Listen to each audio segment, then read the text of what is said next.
Yabiso candidat, Mobutu Sese. Yabiso candidat, Mobutu Sese Mobutu. Zabati Bayoe, Lomite Sotra, Pokemana Bandoki, Estumbana Bandoki, Estilite. Un grand honneur que de vous faire savoir que nous avons parmi nous son Excellence, Monsieur le Président de la République du Zaïre. Et je prie Monsieur le chef du protocole de bien vouloir accompagner son Excellence, le général Mobutu Sese Seko Kuku Ngebendu, jusqu'à la tribune.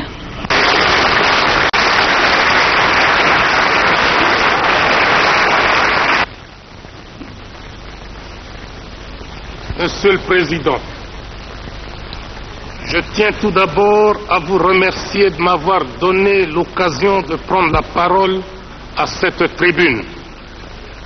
Je ne peux m'empêcher en outre de vous féliciter au nom des ressortissants des pays appelés communément du tiers-monde de votre brillante élection en qualité de président de l'Assemblée générale des Nations unies. Je ne doute pas que grâce à vos qualités d'homme d'État confirmé, vous assumerez ces lourdes fonctions avec compétence, à la grande satisfaction de cette Assemblée et à la fierté des pays dits du tiers-monde. En lisant votre biographie, j'éprouve aussi un grand plaisir et une grande fierté de savoir que vous êtes un ancien journaliste comme moi-même.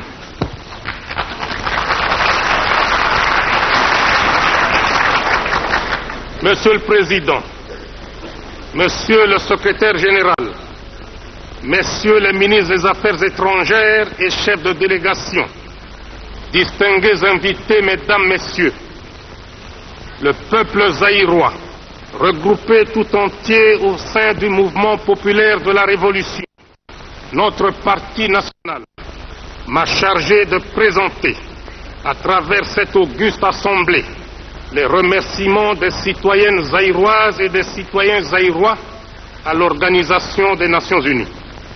Si une infime minorité des pays membres de cette organisation avait refusé de participer à l'opération Congo à l'époque, la grande majorité a cependant mis spontanément des troupes à sa disposition ou est intervenue financièrement pour cette opération, ce qui a permis de maintenir la paix, l'unité et l'intégrité du territoire national. Aux uns et aux autres, à travers l'Organisation des Nations Unies, le Zaïre dit grand merci.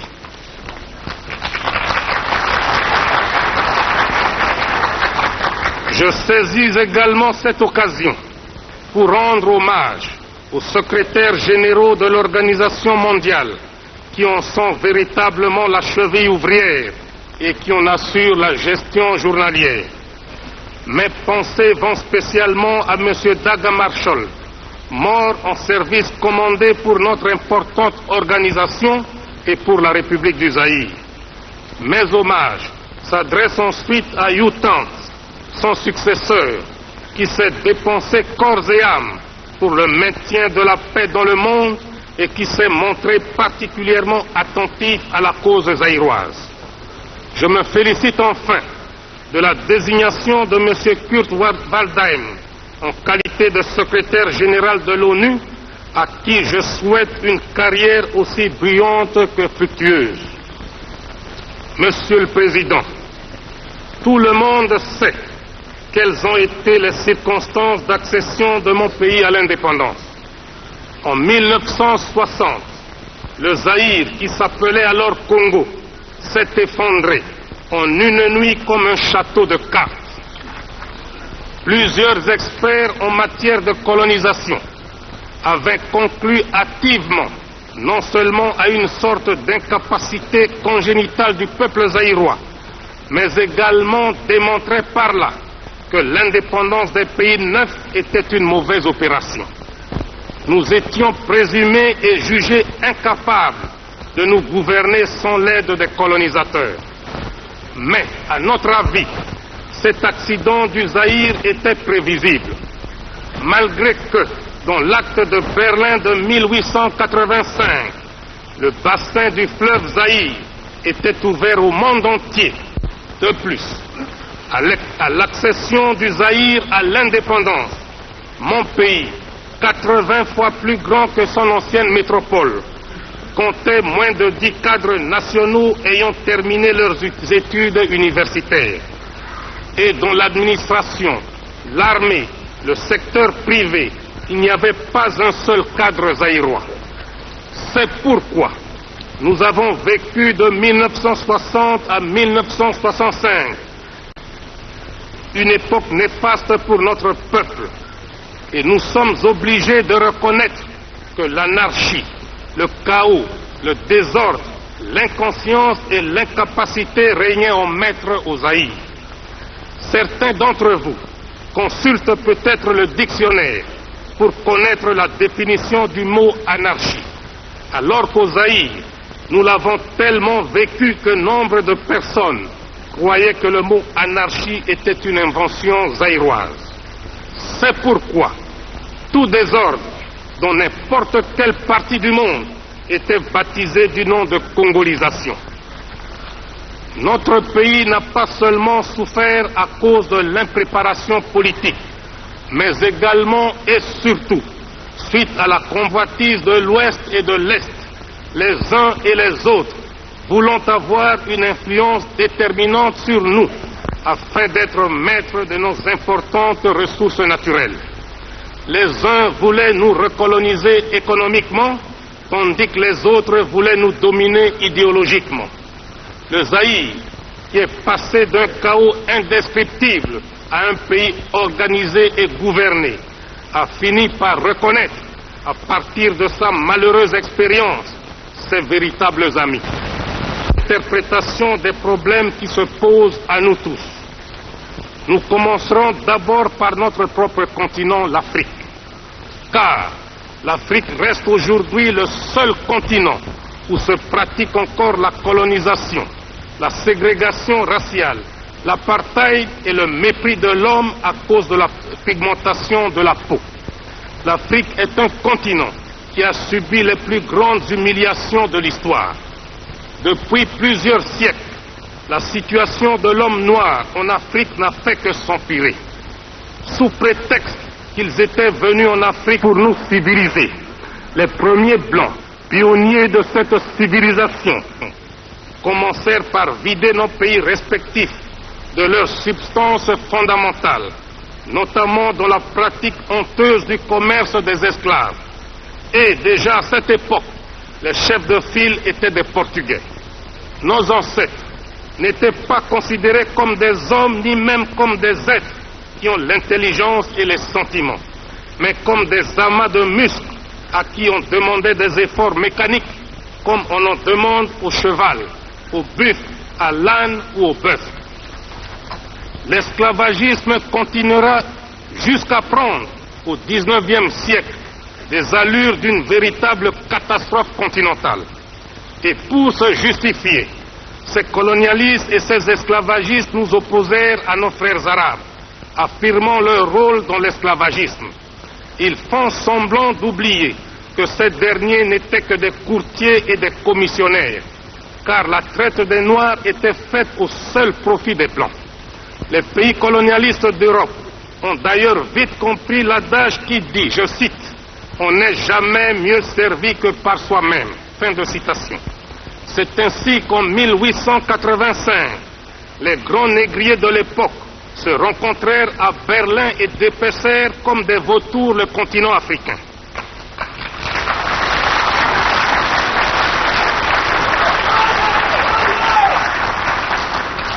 Il n'y aura plus de razzia esclavagiste qui leur coûtait cher. Il n'y aura plus d'occupation désordonnée, mais une occupation préméditée et organisée. L'exploitation des Noirs n'est plus sporadique, mais elle devient systématique, permanente et définitive par l'appropriation pure et simple des territoires d'Afrique par ses négriers. Le noir n'a plus à échapper au razzia, car il perd tout simplement ses droits, sa patrie et sa liberté. Le processus de déshumanisation commence. Le noir doit abandonner sa personnalité, ses structures mentales et sociales, en un mot, son authenticité. Des arguments pseudo-scientifiques ne manquèrent pas pour justifier cette entreprise de déshumanisation tout en traitant le noir d'être inférieur. Car, disait-il, le colonisateur blanc était différent du colonisé noir, donc le blanc était supérieur au noir. Et pour perpétuer l'exploitation de l'homme noir par l'homme blanc, les colonisateurs se mirent à liquider systématiquement les traditions africaines, les langues africaines, la culture africaine. Bref, à abrutir complètement le noir, de façon à ce qu'il ne parle, ne pense, ne mange, ne s'habille, ne rit et ne respire que suivant le mode du blanc.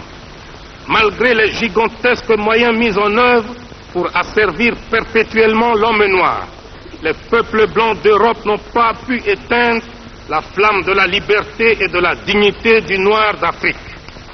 C'est ainsi qu'autour des années 1960, un sentiment irrésistible et irréversible de liberté s'empara de tous les peuples d'Afrique et provoqua la débandade dans les rangs des colonialistes qui n'y étaient pas préparés. L'homme noir brisa ses chaînes et dit non à son exploitation et à son aliénation par l'Occident. Un fruit ne tombe que quand il est mûr, mais devant l'ouragan et la tempête de l'histoire, mûr ou pas mûr, il tombe quand même. À partir de cette période,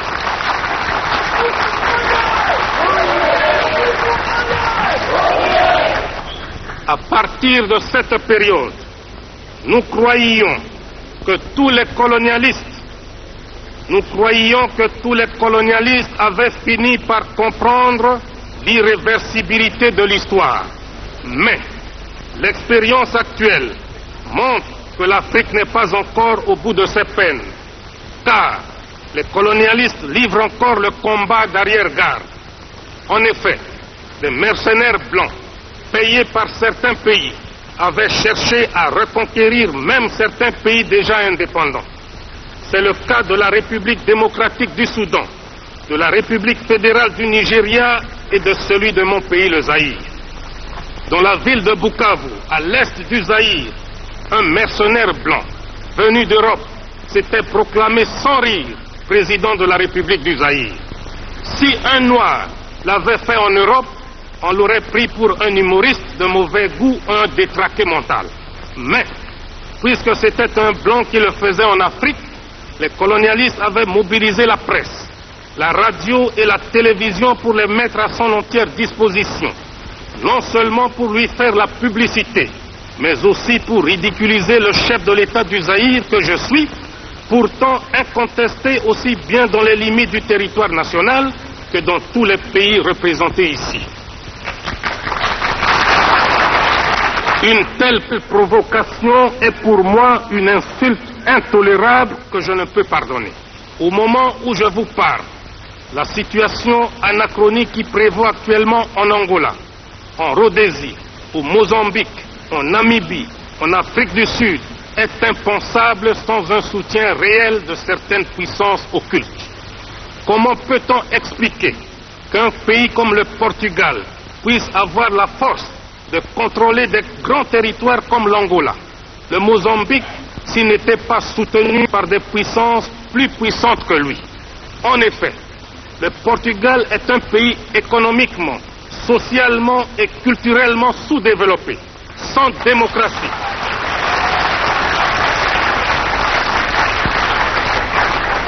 Sans démocratie, sans aucune force militaire. Son seul record est le taux le plus élevé d'analphabètes en Europe.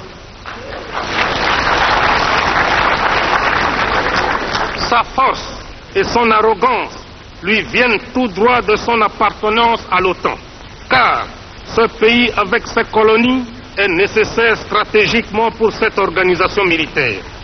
Le volume d'investissement et de capitaux venant de l'Occident augmente de jour en jour dans les colonies portugaises. La construction du barrage de Cabora Bassa, qui servira à alimenter en grande partie la République sud-africaine, montre sans équivoque que les puissances intéressées s'opposeront toujours à la libération et à l'indépendance des pays précités. D'ailleurs, le ministre de l'Intérieur et de l'Information, le docteur Connie Mulder, a récemment déclaré que la République sud-africaine était prête à apporter son soutien militaire à tous les pays d'Afrique australe, y compris le Mozambique et les autres territoires portugais, pour combattre ce qu'il appelle le terrorisme. Entendez la lutte héroïque des nationalistes africains. Le docteur Mulder faisait cette déclaration au moment où il effectuait un voyage en Rhodésie pour inspecter les unités de l'armée sud-africaine combattant auprès des forces rhodésiennes contre les patriotes zimbabwe. Entre les deux colonies portugaises, l'Angola et le Mozambique, s'est développée il y a quelques années une situation presque aussi similaire, mais en tout cas scandaleuse. Je veux parler de la Rhodésie. Un certain matin, nous avons appris par la presse qu'après plusieurs discussions secrètes entre le gouvernement de sa très gracieuse majesté britannique et les colons britanniques installés en Rhodésie, ceux-ci s'étaient rebellés contre leur gouvernement, leur pays et leur souveraine, et que les autorités de la Grande-Bretagne étaient incapables de faire changer d'avis leurs compatriotes d'Afrique. La Grande-Bretagne a comme devise « Dieu est mon droit », ce qui, je suppose, signifie que le rôle du gouvernement de ce pays est de faire régner la justice là où il en a l'autorité. En survolant l'histoire de ce grand peuple, on constate qu'il a largement justifié l'existence de cette devise et qu'il a même outrepassé la simple justice pour la confondre avec ce qu'il pouvait appeler le seul droit de la grande île. Pour s'en convaincre, il suffit de se rappeler d'innombrables mouvements de rébellion et d'indépendance si violemment matés par la Grande-Bretagne au cours de son histoire. Pour l'Afrique, l'exemple du Kenya est frappant. En effet, l'injustice du gouvernement britannique qui réservait à ses colons les meilleures terres de ce pays entraîna une révolution légitime des Mau Mau. Cette révolte fut sauvagement matée par une boucherie de près de 15 000 personnes. Le cas des États-Unis d'Amérique, qui ont vaillamment lutté pour conquérir l'indépendance, est trop connu pour être développé ici. Partout, au Kenya, aux Indes, en Guyane, à Chypre, à Aden, en Palestine, à Gibraltar, à Anguilla, la Grande-Bretagne a utilisé la force pour faire valoir son autorité. Partout, sauf, comme par hasard, en Rhodésie.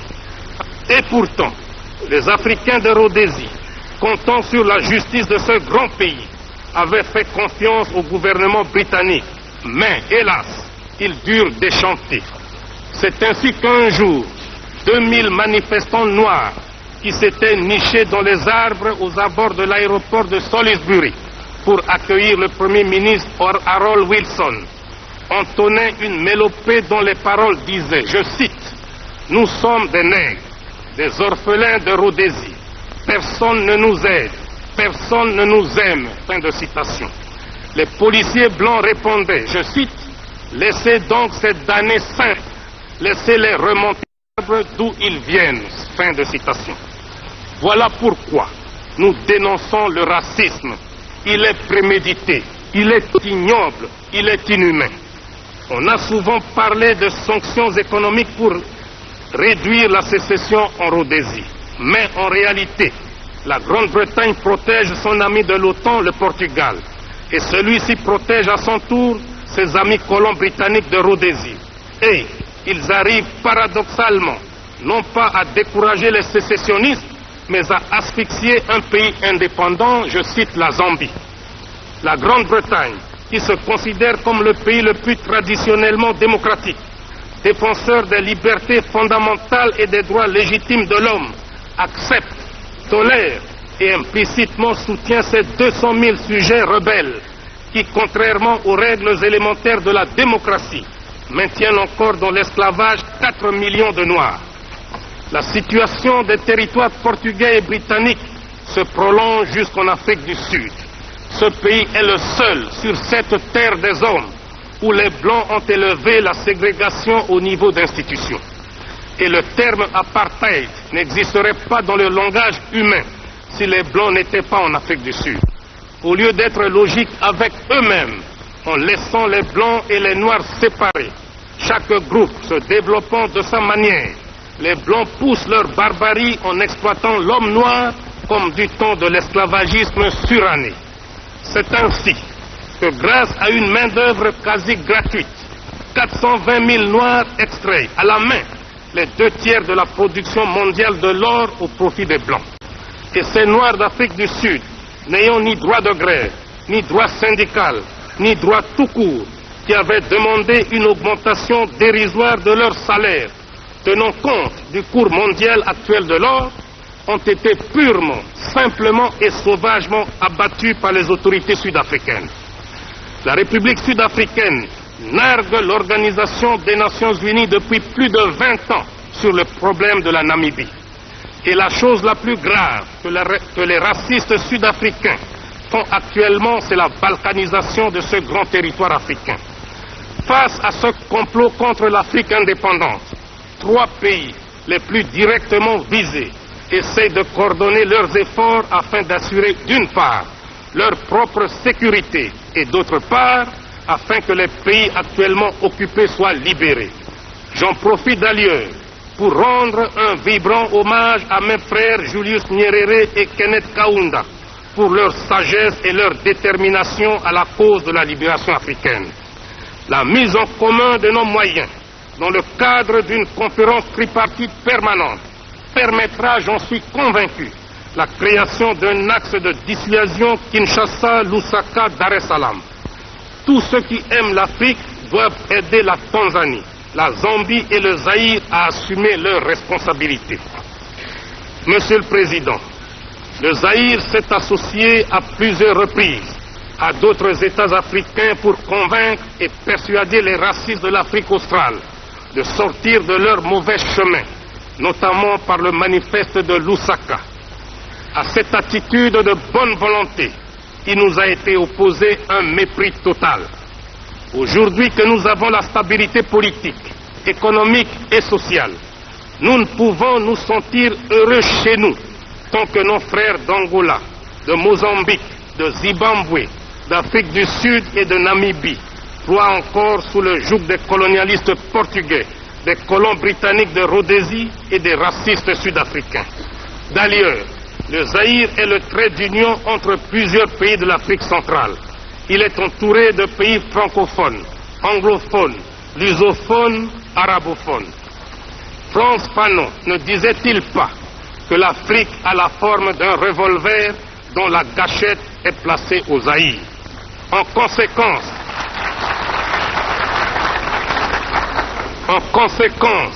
c'est un devoir politique impérieux pour le Zaïre que de donner sa contribution matérielle et militaire à tous ces pays voisins qui sont encore assujettis par les colonialistes de tous bords. Aussi, les filles et les fils du Zaïre m'ont-ils chargé de vous dire qu'à partir de maintenant, le Zaïre tout entier est mobilisé pour combattre tous les racistes et colonialistes de l'Afrique australe. S'il faut mettre le doigt sur la gâchette du revolver Afrique de Frantz Fanon, le Zaïre est prêt à prendre toutes ses responsabilités. Tous les pays.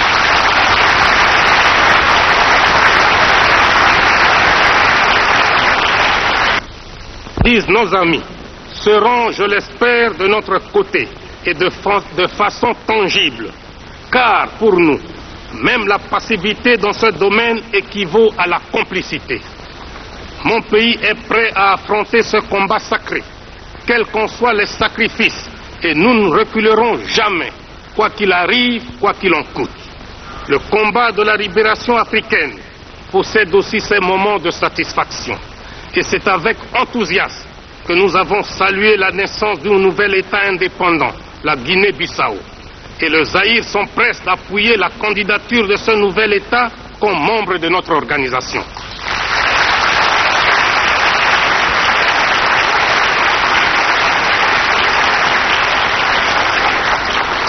Il est évident que le Portugal se sent diminué par cette nouvelle victoire de l'Afrique, car malgré son appartenance à l'OTAN, malgré la quantité d'armes et de troupes pour maintenir la Guinée-Bissau sous sa coupe, les filles et les fils de ce pays viennent de bouter hors de leur territoire national le colonialiste portugais. Et toute nouvelle intervention du Portugal en Guinée-Bissau doit être considérée comme une pure agression envers un État indépendant. Monsieur le Président, chaque continent a ses problèmes. L'Afrique a les siens. C'est la situation que je viens de vous décrire. Mais il y a un autre problème qui intéresse aussi au plus haut chef notre continent. C'est la situation au Moyen-Orient. Il s'agit sans détour de la question israélo-arabe. La situation qui prévaut dans cette partie du monde est sans doute la plus complexe et la plus délicate qui se soit posée à l'humanité. À écouter les protagonistes, on est tenté de conclure que la base de départ admise par tous est la résolution 242 du 22 novembre 1967. Mais chacun en a son interprétation et en tout cas personne ne l'applique. Vous vous demandez certes quelle est la position du Zaïre. Chez nous, avant de prendre une décision, nous essayons d'analyser objectivement les faits. Il nous semble enfantin et irréaliste de croire au mythe de jeter à la mer le peuple israélien. Ce peuple existe et il a droit à la vie. Mais il est aussi vrai que le peuple palestinien a le même droit que le peuple israélien, c'est-à-dire d'avoir une patrie et de vivre en paix. Il est donc inadmissible que les réfugiés de 47 soient délogés pour devenir les doubles réfugiés de 56 et qu'en 67 ils deviennent les triples réfugiés. Le peuple juif, qui a souffert du nazisme et de toutes sortes de racisme, devrait comprendre mieux que quiconque la souffrance des réfugiés palestiniens qui n'ont plus de patrie depuis un quart de siècle. Plus d'une fois, Israël a exigé des frontières sûres et reconnues, mais aucune fois Israël ne les a mentionnées. Car 1956 a remplacé 1947 et 1967 a remplacé 1956. Peut-être que demain, d'autres frontières seront exigées. C'est ainsi que le peuple arabe pense à son tour qu'il risque d'être rejeté à la mer, mais cette fois-ci à l'océan Indien. Au Moyen-Orient,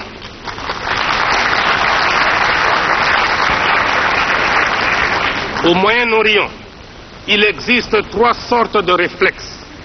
Le réflexe de la peur pour le peuple israélien, le réflexe du désespoir pour le peuple palestinien, le réflexe d'humiliation pour le peuple arabe. Voilà, à notre avis, comment le problème est posé.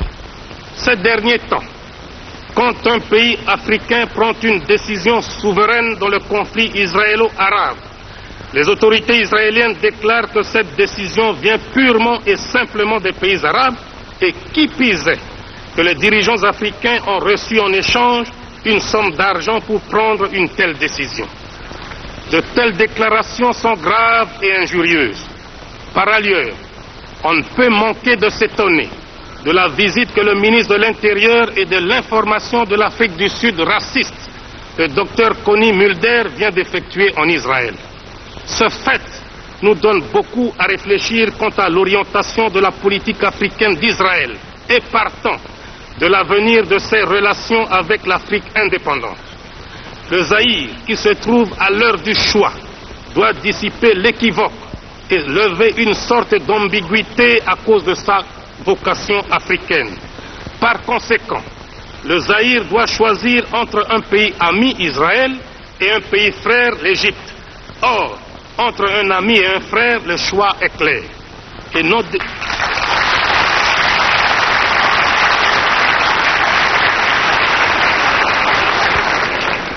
nos décisions sont prises en toute indépendance et en dehors de toute pression. C'est pourquoi, en vertu des prérogatives que me confère l'article 24 de la Constitution de la République du Zaïre, j'annonce à la face du monde la rupture des relations diplomatiques avec Israël.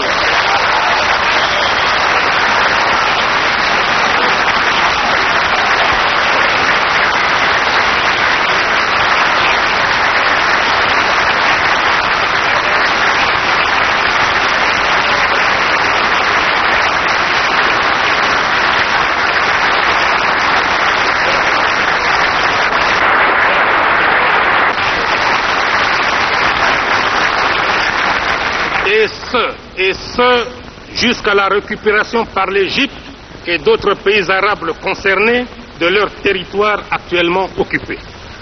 Monsieur le Président, tout comme le Moyen-Orient dont nous venons de parler, l'Asie est depuis plusieurs dizaines d'années déchirée par des guerres atroces.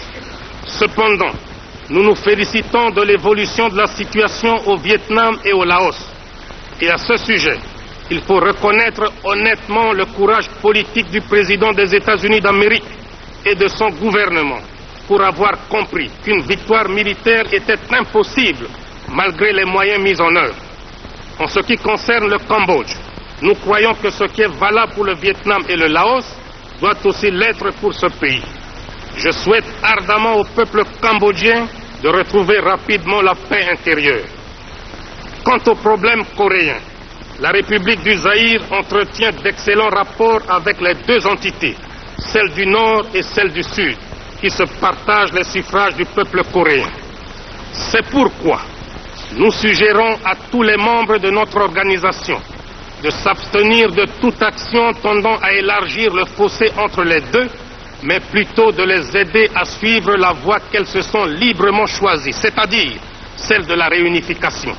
En attendant, on peut les admettre comme observatrices, et si la voie de l'unité que nous souhaitons vivement réussit, il va de soi qu'on se trouverait devant une seule nation coréenne représentée par une seule délégation. Et si, hélas, la voie actuellement recherchée n'aboutissait pas, il faudrait se rendre également à l'évidence et admettre deux délégations comme nous venons de le faire pour les deux Allemagnes. Le Zaïre estime que l'entrée des deux Allemagnes aux Nations Unies est une contribution au maintien de la paix dans le monde. C'est pourquoi il salue par ma voix la présence dans cette salle des délégués de ces deux pays. En ce qui concerne la conférence sur la paix et la sécurité en Europe, suivons les informations en notre possession. Cette sécurité concerne aussi le bassin méditerranéen. Mais qui dit bassin méditerranéen dit aussi pays riverains, ce qui entraîne fatalement l'association à ces travaux de pays frères d'Afrique, à savoir l'Égypte, la Libye, la Tunisie, l'Algérie et le Maroc. Monsieur le Président, permettez-moi de vous entretenir maintenant des problèmes qui nous tiennent à cœur au sujet des relations économiques internationales entre les pays riches, appelés communément pays développés, et nos pays appelés arbitrairement pays du tiers-monde. Je vous parle ici, bien sûr, en tant que représentant de mon pays, mais aussi en tant que dirigeant africain et ressortissant de ce qu'on appelle le tiers-monde. Au Zaïre, nous contestons cette appellation de tiers-monde qui, pour nous, n'a pas de sens logique. Car, si on veut lui trouver une définition économique, c'est-à-dire parler de pays à système capitaliste qui constitue une catégorie et de pays à système collectiviste qui en constitue une autre, cela voudrait dire que tous les autres ne sont ni capitalistes ni collectivistes, ce qui n'est pas tout à fait exact sous l'angle économique, car certains pays dits du tiers-monde suivent soit le système capitaliste, soit le système collectiviste. On ne peut non plus justifier l'appellation de tiers-monde sous l'angle géographique ni sous l'angle des populations. Car le tiers-monde ne constitue pas le tiers de l'humanité, mais plutôt les deux tiers. C'est pourquoi nous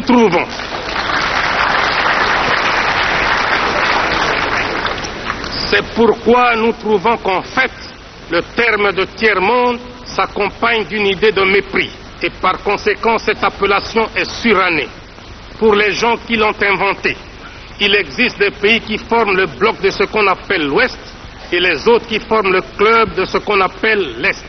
En dehors de cela, on met tous les autres dans le même panier sous le vocable de tiers-monde. Le mépris qu'éprouvent certains pays colonialistes ne s'arrête pas là, car ils avaient commencé par appeler les pays dits du tiers-monde pays arriérés. Les auteurs eux-mêmes, trouvant ce terme trop fort, ont cru l'améliorer en lui substituant celui de pays sous-développés. Et maintenant, soi-disant pour éviter des susceptibilités diplomatiques, on nous appelle pays en voie de développement. Au Zaïre, nous nous demandons ce que signifie exactement le développement. peut-on appeler pays développés des pays qui possèdent un nombre impressionnant de voitures, qui construisent des milliers de kilomètres d'autoroutes, qui polluent les eaux, les mers et l'air? Faut-il appeler pays sous-développés ceux dont les habitants sont pauvres, certes, mais équilibrés, où l'on compte moins de cas de suicide, où il y a moins de meurtres et moins de déséquilibrés et de sadiques?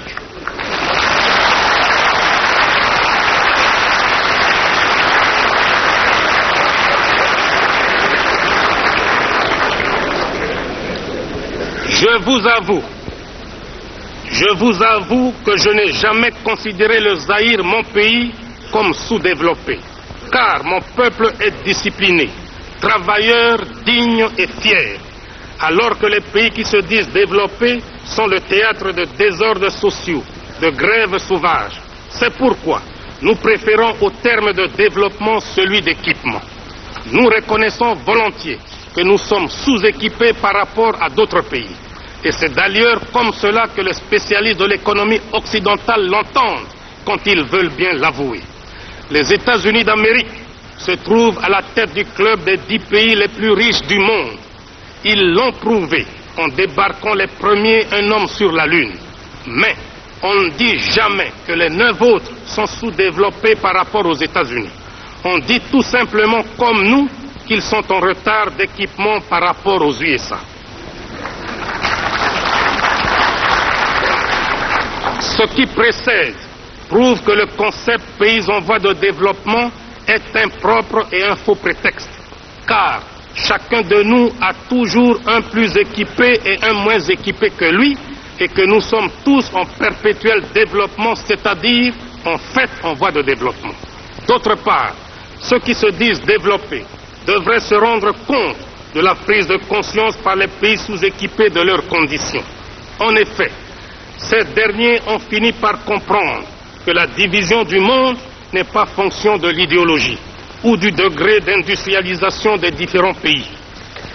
Le monde se divise en 2 camps, les dominés et les dominateurs, les exploités et les exploiteurs. Les pays pauvres ne le sont pas par incapacité congénitale, ils le sont par suite de l'histoire qui a fait que certains pays ont dominé, exploité et pillé d'autres pour s'enrichir. Et c'est de la logique mathématique. Quand le riche exploite le pauvre, le riche devient de plus en plus riche et le pauvre de plus en plus pauvre. De nos jours, il est de bonne presse de parler de l'assistance des pays riches envers les pays pauvres. Quand un pays riche donne ne fût-ce qu'1 kilo de médicaments à un pays pauvre, on mobilise la presse, la radio et la télévision. On échange des discours diplomatiques, les uns pour vanter l'aide, les autres pour remercier. Cette propagande a même suscité chez certains théoriciens des pays riches une opposition à l'assistance aux pays pauvres. Car, disent-ils, ce sont les pauvres des pays riches qui enrichissent les riches des pays pauvres. Il n'y a rien de plus faux. Car, si on examine bien, on constate que paradoxalement, l'assistance profite avant tout aux pays donateurs. En effet, quelles sont les formes d'assistance? On peut en distinguer notamment 3. Les bourses d'études pour les étudiants, l'assistance en personnel, l'assistance financière. Quand on accorde une bourse d'études à un jeune étudiant d'un pays pauvre, cette bourse est dépensée totalement par l'étudiant dans le pays riche. Il arrive même que la bourse ne suffise pas et que le pays pauvre consente à donner un supplément, c'est-à-dire, en fait, un transfert de capitaux du pays pauvre vers le pays riche. Il en est de même de ceux qu'on appelle les coopérants techniques, dont les salaires sont dépensés dans les pays d'où ils sont ressortissants. Au Zaïre, par exemple, nous les logeons, nous les véhiculons, nous leur payons pour leurs vacances annuelles le ticket aller et retour. Quant à leur salaire, la moitié est transférée mensuellement à leur compte dans les pays d'origine. D'ailleurs, une partie non négligeable de nos paiements extérieurs est constituée de transferts des salaires des travailleurs expatriés. Toujours dans le cas du Zaïre, chaque année, nous devons consentir une somme de 40 millions de dollars pour transfert salarial des coopérants techniques. On parle aussi très souvent d'assistance financière. Mais si on y regarde de très près, on constate que les crédits des pays donateurs sont d'une part grevés de conditions de fourniture d'équipements et d'autre part assortis de taux d'intérêt exorbitants et de délais de remboursement très courts. De plus, ils restent dans les coffres des banques des pays riches et le pays bénéficiaire n'en reçoit pas un seul centime à dépenser localement. Il se passe donc comme si l'on finançait un pays pauvre sans que celui-ci ne bénéficie de ce financement. On dirait, pour utiliser le langage des financiers, que nous assistons là à une espèce d'autofinancement des pays riches eux-mêmes. Bien plus, mon pays transfère annuellement vers l'ancienne métropole, pour paiement de services et de dividendes des sociétés privées installées chez nous, une somme allant de 300 à 350 millions de dollars. C'est pourquoi je me demande finalement qui assiste qui. Je suis convaincu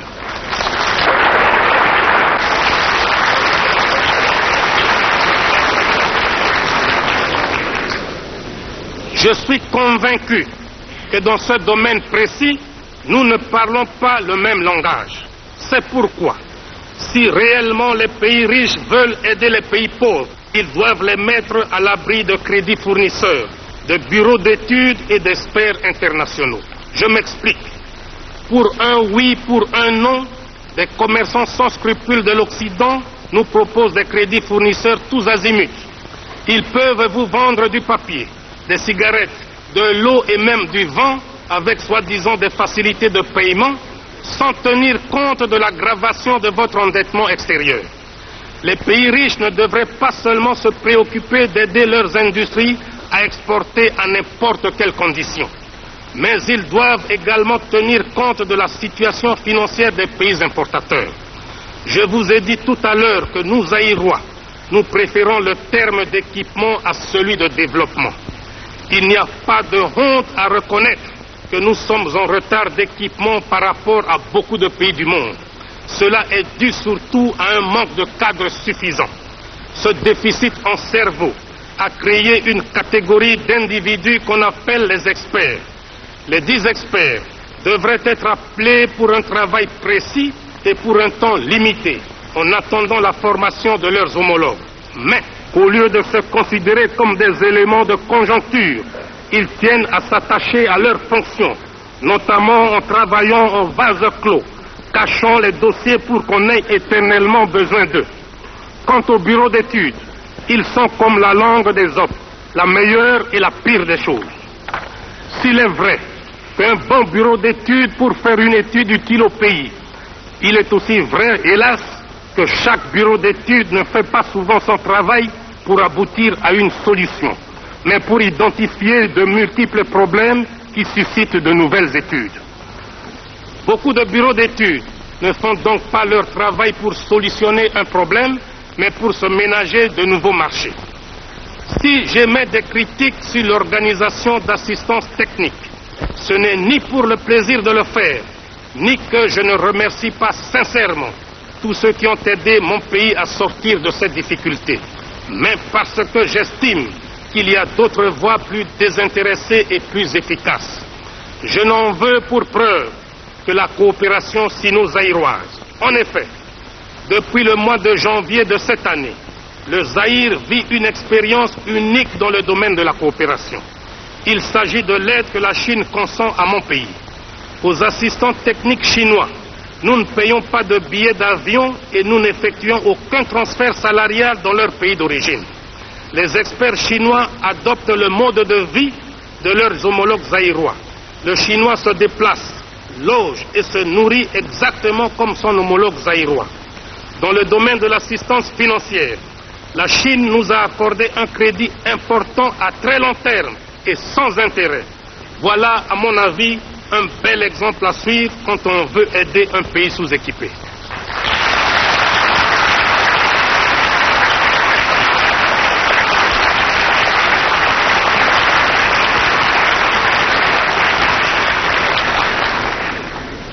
Nous devons avoir toujours présent à l'esprit que le monde se trouve à la croisée des chemins. il n'est plus divisé par l'idéologie, même pas tellement par les races ni par la géographie politique, mais par des moyens économiques. Et c'est là que réside aujourd'hui le véritable nœud des relations entre les pays du monde. Plus d'une fois, les pays pauvres ont lancé des cris d'alarme auprès des riches pour comprendre leur situation précaire dans le monde économique d'aujourd'hui. Le dernier sommet des pays non alignés à Alger, dont le compte-rendu sera donné à cette tribune par le président en exercice, Boumedienne d'Algérie, a souligné sans équivoque le danger de laisser persister une telle situation d'une injustice flagrante. Nous avons plus d'une fois dénoncé le scandale de la détérioration des termes de l'échange, et certains théoriciens de l'Occident, pour se donner une conscience tranquille, essaient de démontrer que la qualité des produits finis a augmenté, alors que les matières premières étaient restées les mêmes, que donc il est logique que les produits élaborés se vendent beaucoup plus cher que les matières premières. De telles théories dénotent une mauvaise foi manifeste. Prenons un exemple. Dans la constitution d'un repas, on peut avoir de la viande, des légumes, des fruits, du café, du thé. On peut considérer que ces produits n'ont pas beaucoup changé depuis des années. Mais les prix des produits des pays riches, la viande par exemple, galopent dans des proportions inquiétantes, tandis que le café et le thé restent toujours sujets à des fluctuations permanentes.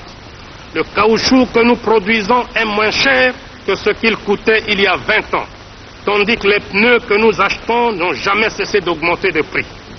Le pétrole produit par les pays sous-équipés se vend moins cher que l'eau minérale produite par les pays équipés.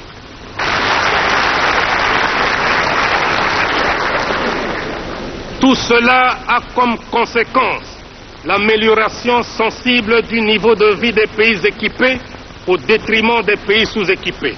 C'est ainsi qu'à titre d'exemple, les paysans des montagnes du Kivu qui cultivent le thé sont toujours pieds nus, alors que les responsables de Lipton qui commercialisent le thé zaïrois se prélassent dans les meilleurs palaces du monde. Je pense que cette injustice vient du fait que les pays riches sont en même temps juges et parties, car ce sont eux et eux seuls qui fixent les prix de nos matières premières et les prix de leurs produits finis. Cette situation est souvent aggravée par la politique des grandes sociétés multinationales qui, quand elles investissent dans un pays donné, elles ne s'intéressent pas à celui-ci, mais uniquement à leur profit. Et quand ces sociétés s'installent chez nous, elles ne créent pas une nouvelle société, mais une dixième, une centième, si pas une millième de leurs filiales.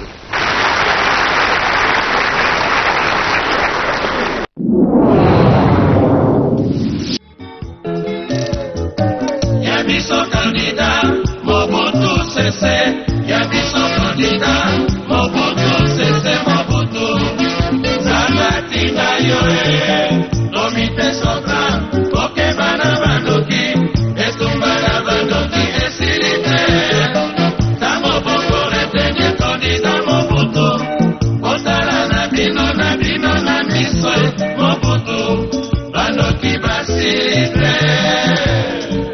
Janvier Tina, mois de mars, conscientisation. Yabiso candidat, Mobutu cessé. Yabiso candidat, Mobutu cessé, Mobutu. Zabati Bayoe, Lomite Sotra, Pokebana Bandoki, Etumbana Bandoki, Esilite. Un grand honneur que de vous faire savoir que nous avons parmi nous son Excellence, Monsieur le Président de la République du Zaïre. Et je prie Monsieur le chef du protocole de bien vouloir accompagner son Excellence, le général Mobutu Sese Seko, Kuku, Ngebengdu, jusqu'à la tribune.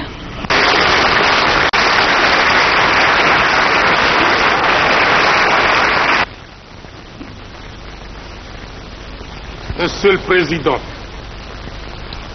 Je tiens tout d'abord à vous remercier de m'avoir donné l'occasion de prendre la parole à cette tribune.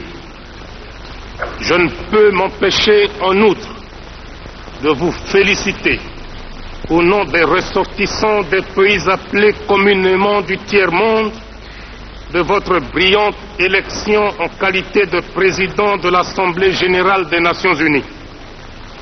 Je ne doute pas que grâce à vos qualités d'homme d'État confirmé, vous assumerez ces lourdes fonctions avec compétence, à la grande satisfaction de cette Assemblée et à la fierté des pays dits du tiers-monde. En lisant votre biographie, j'éprouve aussi un grand plaisir et une grande fierté de savoir que vous êtes un ancien journaliste comme moi-même.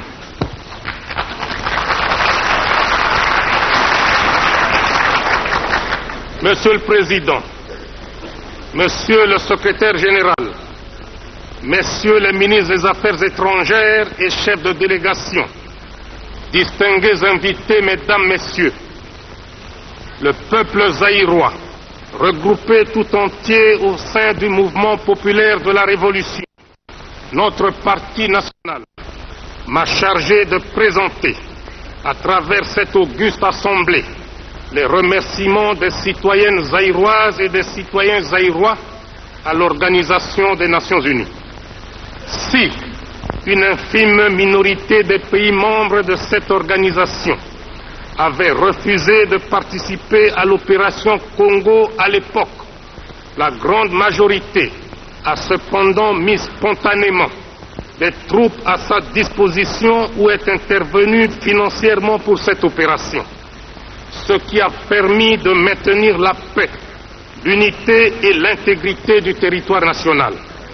Aux uns et aux autres, à travers l'Organisation des Nations Unies, le Zaïre dit grand merci.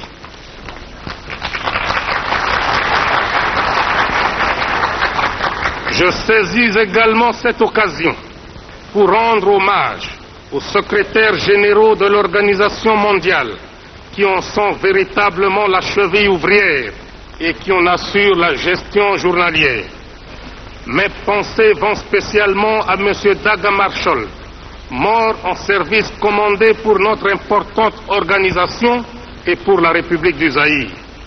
Mes hommages s'adressent ensuite à U Thant, son successeur, qui s'est dépensé corps et âme pour le maintien de la paix dans le monde et qui s'est montré particulièrement attentif à la cause zaïroise.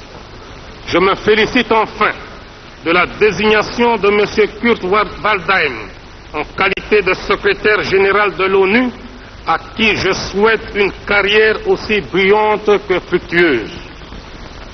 Monsieur le Président, tout le monde sait quelles ont été les circonstances d'accession de mon pays à l'indépendance. En 1960, le Zaïre, qui s'appelait alors Congo, s'est effondré en une nuit comme un château de cartes. Plusieurs experts en matière de colonisation avaient conclu hâtivement non seulement à une sorte d'incapacité congénitale du peuple zaïrois, mais également démontré par là que l'indépendance des pays neufs était une mauvaise opération. Nous étions présumés et jugés incapables de nous gouverner sans l'aide des colonisateurs. Mais, à notre avis, cet accident du Zaïre était prévisible, malgré que, dans l'acte de Berlin de 1885, le bassin du fleuve Zaïre était ouvert au monde entier.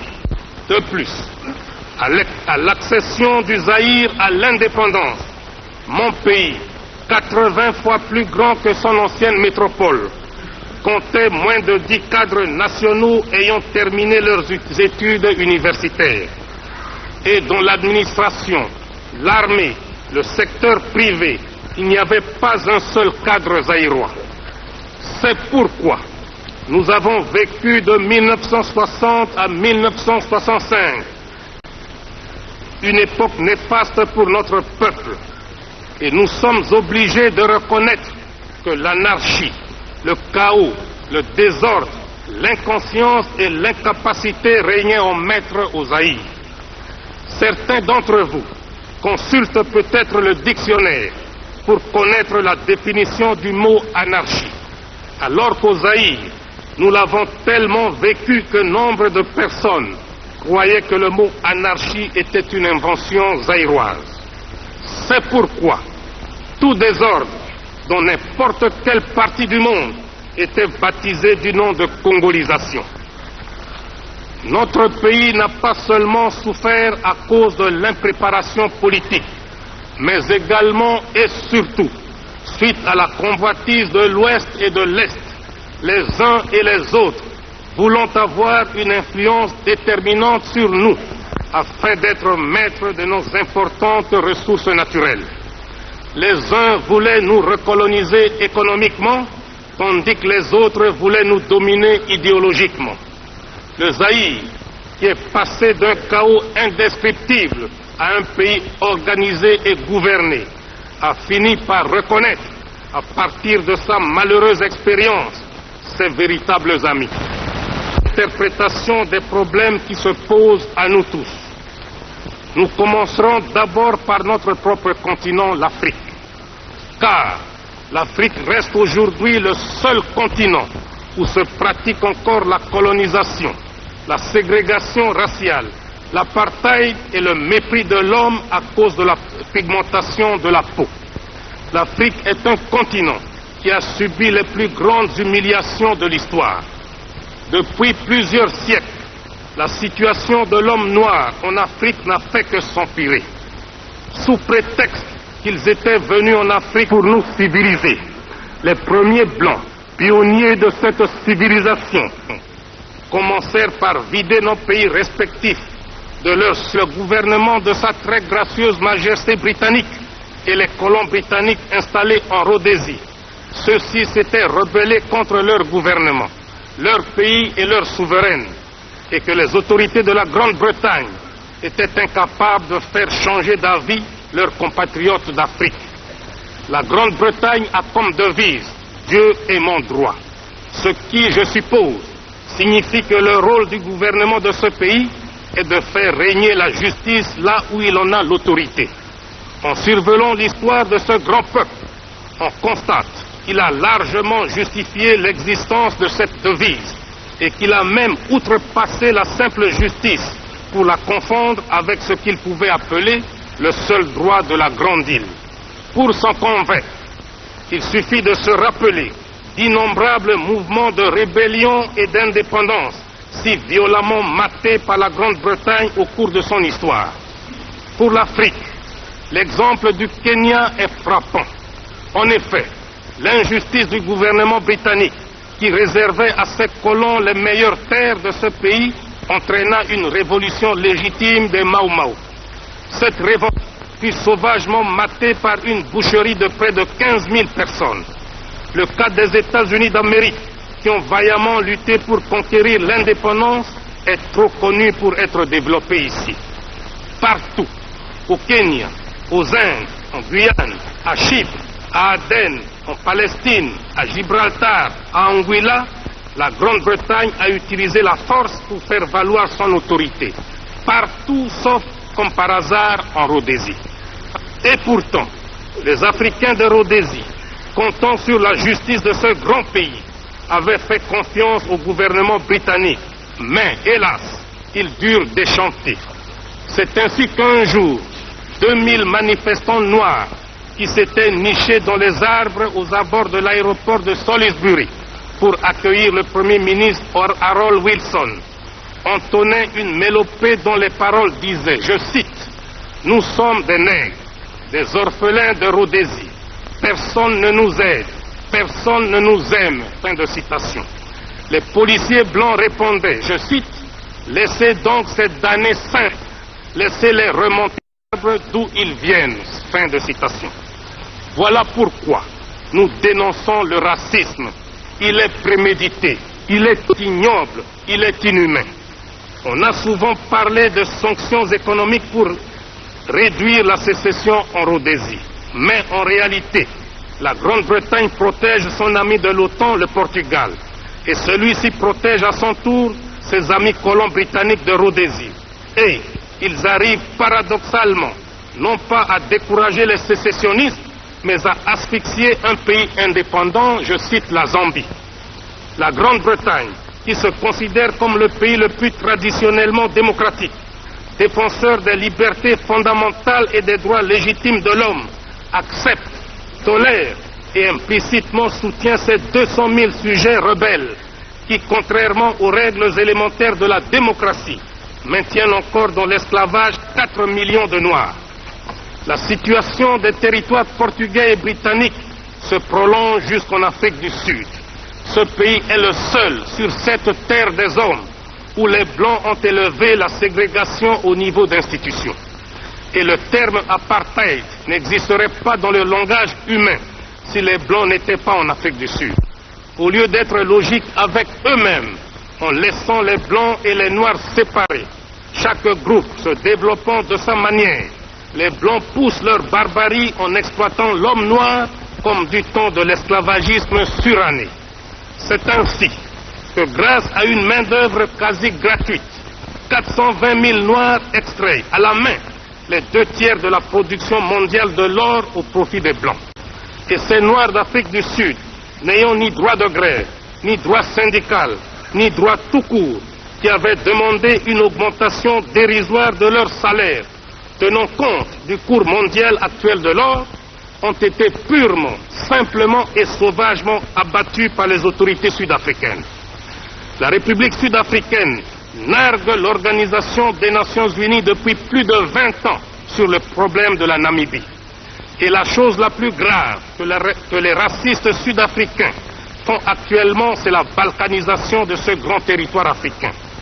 Face à ce complot contre l'Afrique indépendante, 3 pays les plus directement visés essayent de coordonner leurs efforts afin d'assurer d'une part leur propre sécurité et d'autre part afin que les pays actuellement occupés soient libérés.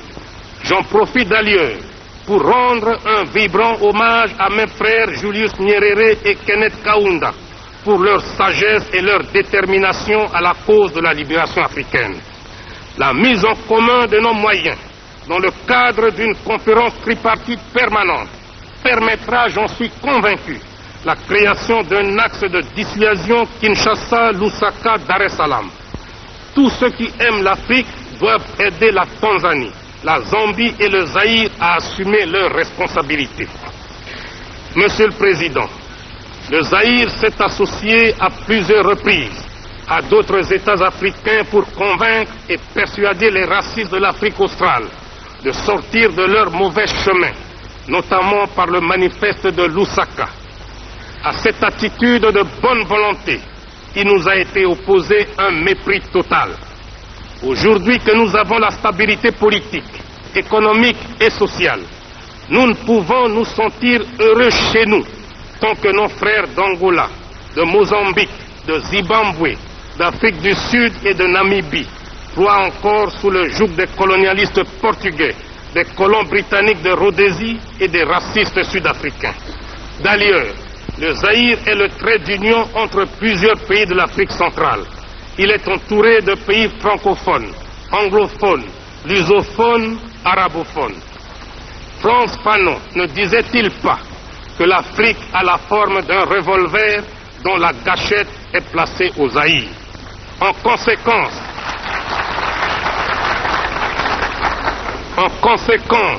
c'est un devoir politique impérieux pour le Zaïre que de donner sa contribution matérielle et militaire à tous ces pays voisins qui sont encore assujettis par les colonialistes de tous bords. Aussi, les filles et les fils du Zaïre m'ont-ils chargé de vous dire qu'à partir de maintenant, le Zaïre tout entier est mobilisé pour combattre tous les racistes et colonialistes de l'Afrique australe. S'il faut mettre le doigt sur la gâchette du revolver Afrique de Frantz Fanon, le Zaïre est prêt à prendre toutes ses responsabilités. Tous les pays.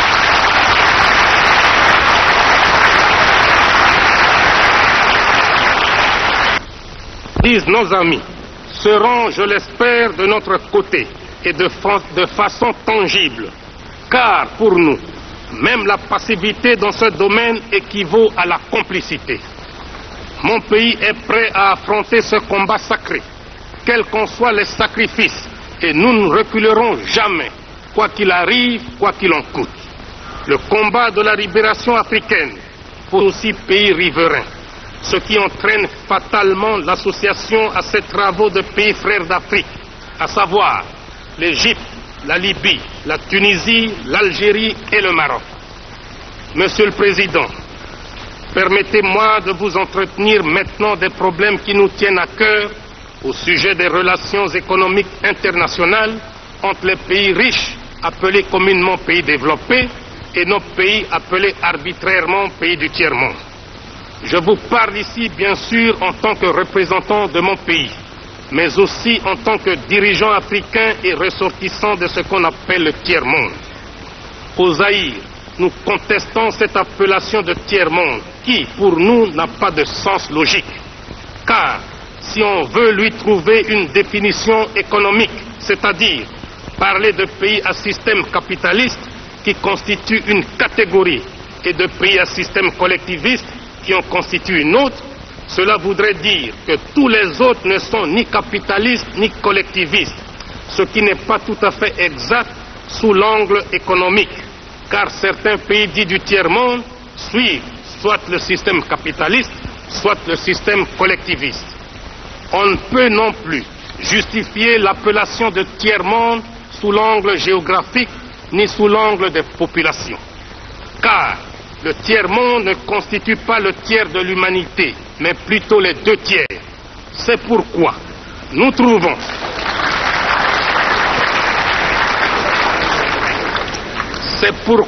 trouvons qu'en fait, le terme de tiers-monde s'accompagne d'une idée de mépris, et par conséquent, cette appellation est surannée. Pour les gens qui l'ont inventée, il existe des pays qui forment le bloc de ce qu'on appelle l'Ouest, et les autres qui forment le club de ce qu'on appelle l'Est. En dehors de cela, on met tous les autres dans le même panier sous le vocable de tiers-monde. Le mépris qu'éprouvent certains pays colonialistes ne s'arrête pas là, car ils avaient commencé par appeler les pays dits du tiers-monde pays arriérés. Les auteurs eux-mêmes, trouvant ce terme trop fort, ont cru l'améliorer en lui substituant celui de pays sous-développés. Et maintenant, soi-disant pour éviter des susceptibilités diplomatiques, on nous appelle pays en voie de développement. Au Zaïre, nous nous demandons ce que signifie exactement le développement. Peut-on appeler pays développés des pays qui possèdent un nombre impressionnant de voitures, qui construisent des milliers de kilomètres d'autoroutes, qui polluent les eaux, les mers et l'air? Faut-il appeler pays sous-développés ceux dont les habitants sont pauvres, certes, mais équilibrés, où l'on compte moins de cas de suicide, où il y a moins de meurtres et moins de déséquilibrés et de sadiques?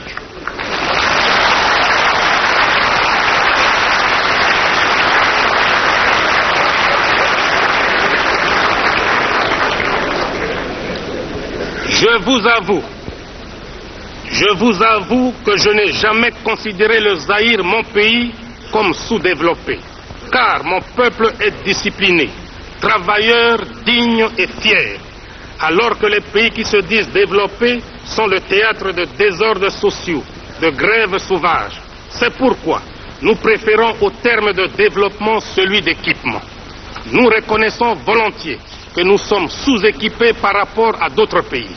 Et c'est d'ailleurs comme cela que les spécialistes de l'économie occidentale l'entendent quand ils veulent bien l'avouer.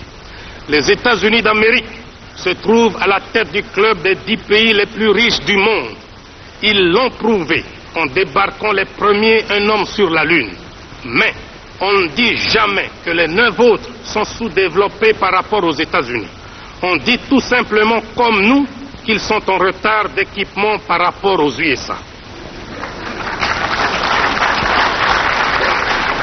Ce qui précède prouve que le concept pays en voie de développement est impropre et un faux prétexte, car chacun de nous a toujours un plus équipé et un moins équipé que lui, et que nous sommes tous en perpétuel développement, c'est-à-dire en fait en voie de développement. D'autre part, ceux qui se disent développés devrait se rendre compte de la prise de conscience par les pays sous-équipés de leurs conditions.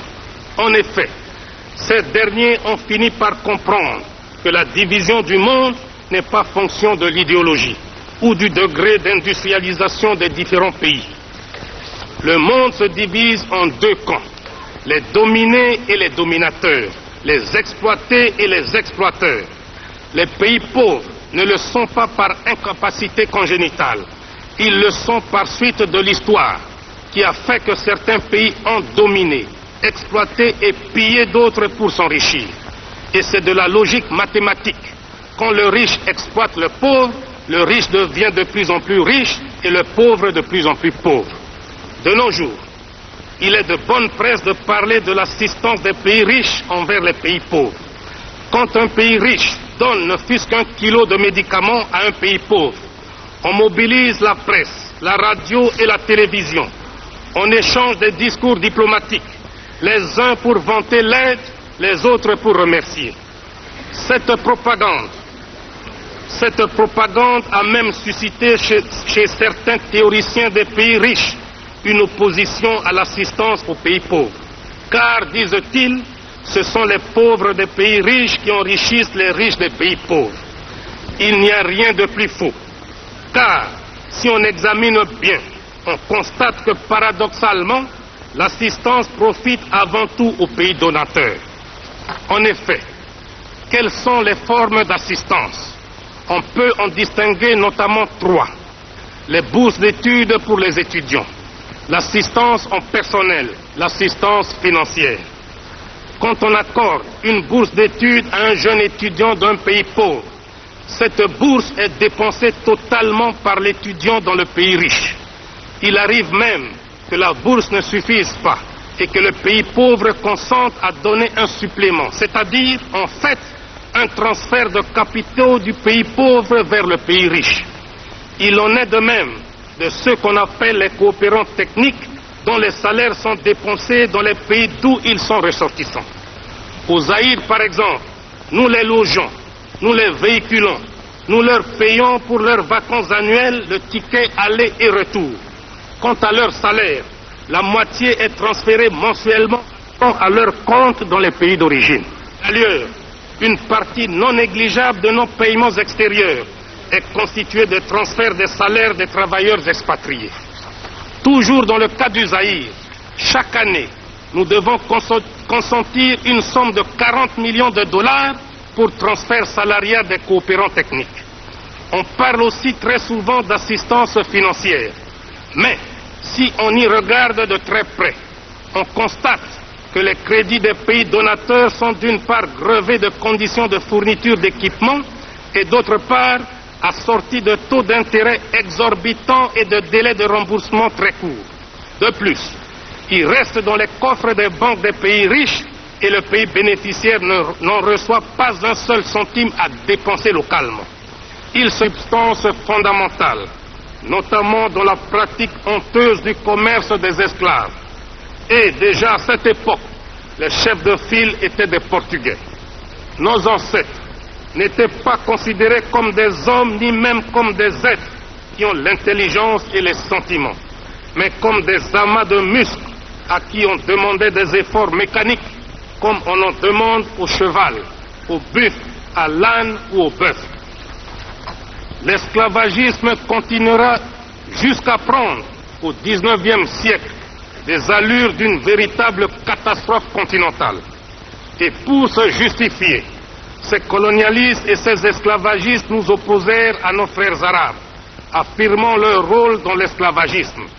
Ils font semblant d'oublier que ces derniers n'étaient que des courtiers et des commissionnaires, car la traite des Noirs était faite au seul profit des Blancs.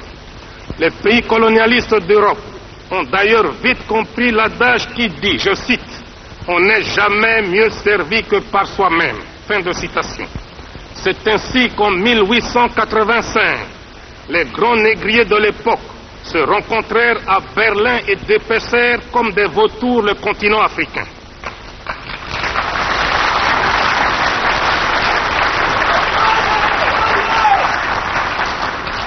Il n'y aura plus de razzia esclavagiste qui leur coûtait cher.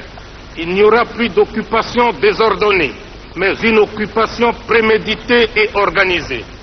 L'exploitation des Noirs n'est plus sporadique, mais elle devient systématique, permanente et définitive par l'appropriation pure et simple des territoires d'Afrique par ces négriers. Le Noir n'a plus à échapper aux razzias, car il perd tout simplement ses droits, sa patrie et sa liberté. Le processus de déshumanisation commence. Le Noir doit abandonner sa personnalité, ses structures mentales et sociales, en un mot, son authenticité. Des arguments pseudo-scientifiques ne manquèrent pas pour justifier cette entreprise de déshumanisation tout en traitant le Noir d'être inférieur. Car, disait-il, le colonisateur blanc était différent du colonisé noir, donc le blanc était supérieur au noir. Et pour perpétuer l'exploitation de l'homme noir par l'homme blanc, les colonisateurs se mirent à liquider systématiquement les traditions africaines, les langues africaines, la culture africaine. Bref, à abrutir complètement le noir, de façon à ce qu'il ne parle, ne pense, ne mange, ne s'habille, ne rit et ne respire que suivant le mode du blanc. Malgré les gigantesques moyens mis en œuvre pour asservir perpétuellement l'homme noir, les peuples blancs d'Europe n'ont pas pu éteindre la flamme de la liberté et de la dignité du noir d'Afrique. C'est ainsi qu'autour des années 1960, un sentiment irrésistible et irréversible de liberté s'empara de tous les peuples d'Afrique et provoqua la débandade dans les rangs des colonialistes qui n'y étaient pas préparés. L'homme noir brisa ses chaînes et dit non à son exploitation et à son aliénation par l'Occident. Un fruit ne tombe que quand il est mûr, mais devant l'ouragan et la tempête de l'histoire, mûr ou pas mûr, il tombe quand même. À partir de cette période,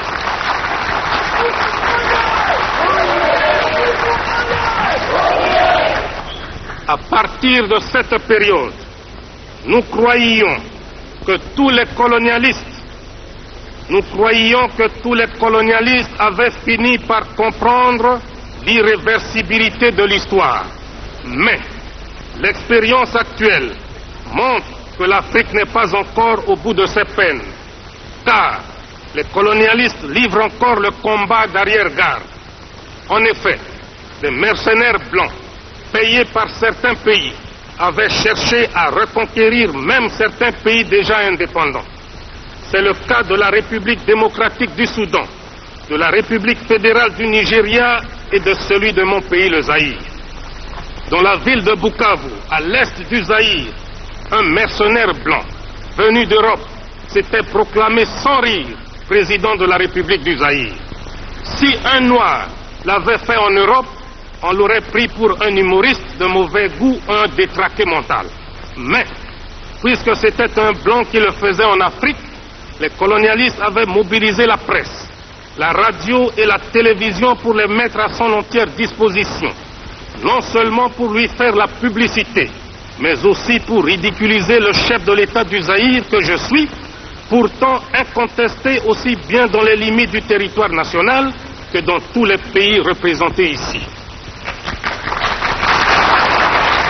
Une telle provocation est pour moi une insulte intolérable que je ne peux pardonner. Au moment où je vous parle, la situation anachronique qui prévaut actuellement en Angola, en Rhodésie, au Mozambique, en Namibie, en Afrique du Sud, est impensable sans un soutien réel de certaines puissances occultes. Comment peut-on expliquer qu'un pays comme le Portugal puisse avoir la force de contrôler des grands territoires comme l'Angola, le Mozambique, s'il n'était pas soutenu par des puissances plus puissantes que lui?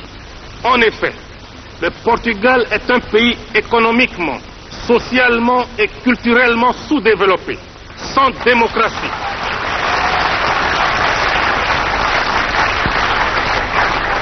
Sans démocratie, sans aucune force militaire. Son seul record est le taux le plus élevé d'analphabètes en Europe. Sa force et son arrogance lui viennent tout droit de son appartenance à l'OTAN. Car ce pays, avec ses colonies, est nécessaire stratégiquement pour cette organisation militaire.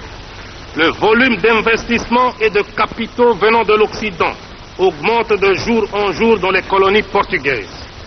La construction du barrage de Cabora Bassa, qui servira à alimenter en grande partie la République sud-africaine, montre sans équivoque que les puissances intéressées s'opposeront toujours à la libération et à l'indépendance des pays précités. D'ailleurs, le ministre de l'Intérieur et de l'Information, le docteur Connie Mulder, a récemment déclaré que la République sud-africaine était prête à apporter son soutien militaire à tous les pays d'Afrique australe, y compris le Mozambique et les autres territoires portugais, pour combattre ce qu'il appelle le terrorisme. Entendez la lutte héroïque des nationalistes africains. Le docteur Mulder faisait cette déclaration au moment où il effectuait un voyage en Rhodésie pour inspecter les unités de l'armée sud-africaine combattant auprès des forces rhodésiennes contre les patriotes zimbabwe. Entre les deux colonies portugaises, l'Angola et le Mozambique, s'est développée il y a quelques années une situation presque aussi similaire, mais en tout cas scandaleuse. Je veux parler de la Rhodésie. Un certain matin, nous avons appris par la presse qu'après plusieurs discussions secrètes entre ces moments de satisfaction, et c'est avec enthousiasme que nous avons salué la naissance d'un nouvel État indépendant, la Guinée-Bissau. Et le Zaïre sont prêts à appuyer la candidature de ce nouvel État comme membre de notre organisation.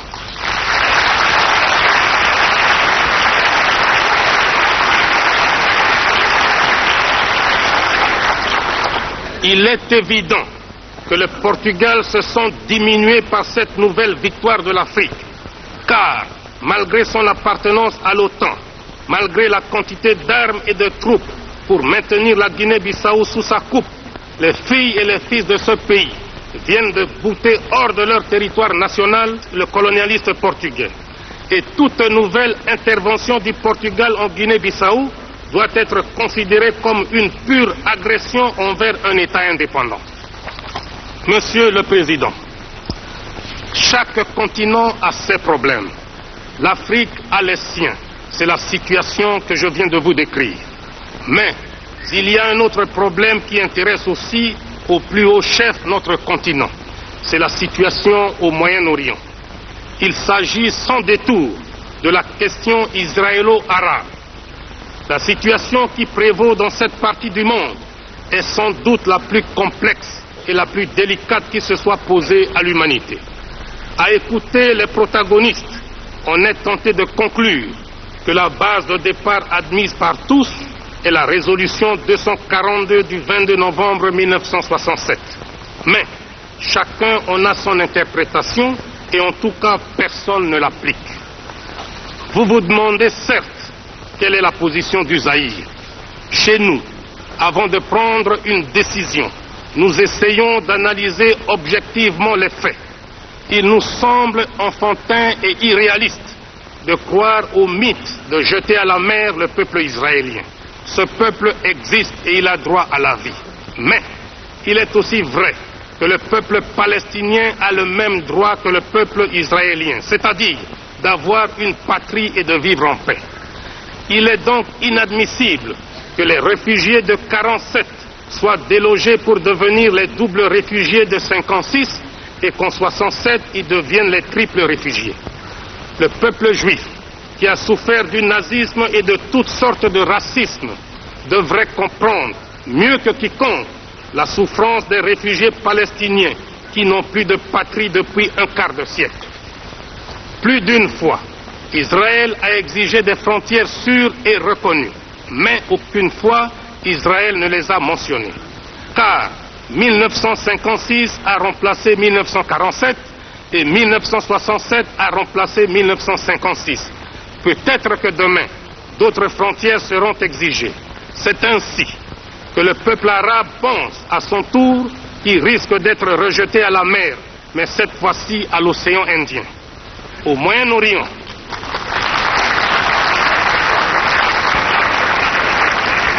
Au Moyen-Orient, il existe 3 sortes de réflexes. Le réflexe de la peur pour le peuple israélien, le réflexe du désespoir pour le peuple palestinien, le réflexe d'humiliation pour le peuple arabe. Voilà, à notre avis, comment le problème est posé. Ces derniers temps, quand un pays africain prend une décision souveraine dans le conflit israélo-arabe, les autorités israéliennes déclarent que cette décision vient purement et simplement des pays arabes et qui pisait que les dirigeants africains ont reçu en échange une somme d'argent pour prendre une telle décision. De telles déclarations sont graves et injurieuses. Par ailleurs, on ne peut manquer de s'étonner de la visite que le ministre de l'Intérieur et de l'Information de l'Afrique du Sud raciste, le Dr Connie Mulder, vient d'effectuer en Israël. Ce fait nous donne beaucoup à réfléchir quant à l'orientation de la politique africaine d'Israël et partant de l'avenir de ses relations avec l'Afrique indépendante. Le Zaïre, qui se trouve à l'heure du choix, doit dissiper l'équivoque et lever une sorte d'ambiguïté à cause de sa vocation africaine. Par conséquent, le Zaïre doit choisir entre un pays ami, Israël, et un pays frère, l'Égypte. Or, entre un ami et un frère, le choix est clair. Et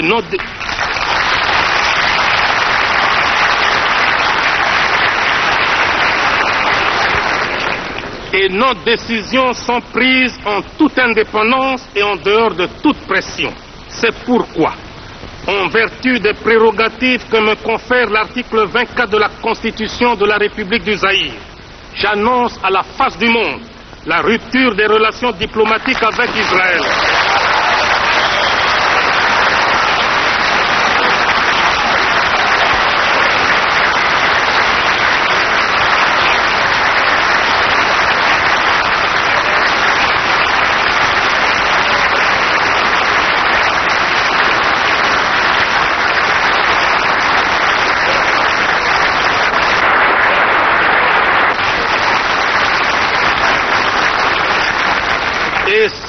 Et ce, jusqu'à la récupération par l'Égypte et d'autres pays arabes concernés de leur territoire actuellement occupé. Monsieur le Président, tout comme le Moyen-Orient, dont nous venons de parler, l'Asie est depuis plusieurs dizaines d'années déchirée par des guerres atroces. Cependant, nous nous félicitons de l'évolution de la situation au Vietnam et au Laos. Et à ce sujet, il faut reconnaître honnêtement le courage politique du président des États-Unis d'Amérique et de son gouvernement pour avoir compris qu'une victoire militaire était impossible malgré les moyens mis en œuvre. En ce qui concerne le Cambodge, nous croyons que ce qui est valable pour le Vietnam et le Laos doit aussi l'être pour ce pays. Je souhaite ardemment au peuple cambodgien de retrouver rapidement la paix intérieure. Quant au problème coréen, la République du Zaïre entretient d'excellents rapports avec les 2 entités, celle du Nord et celle du Sud, qui se partagent les suffrages du peuple coréen.